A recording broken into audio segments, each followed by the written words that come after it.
রাজনীতির মাঠে নতুন আলোচনার নাম জুলাই সনদ। কি আছে এতে, কবে বাস্তবায়ন হবে, আর এই সনদ নিয়েই কি হতে যাচ্ছে গণভোট, হলে সেটা কবে? এমন নানা প্রশ্ন ঘুরপাক খাচ্ছে রাজনৈতিক অঙ্গনে।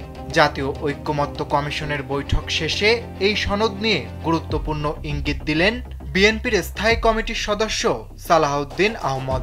তিনি জানান, সংসদ নির্বাচনের দিনই গণভোট আয়োজন করা সম্ভব, আর এই গণভোটের রায় হবে চূড়ান্ত, যা মানতে বাধ্য থাকবে আগামী সংসদ।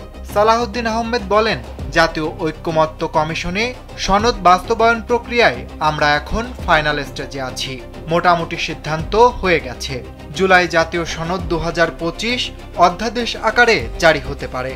সংসদ নির্বাচনের দিন গণভোটে কোনো বাধা নেই। সনদে কি থাকবে তা জনগণের সামনে উন্মুক্ত থাকবে।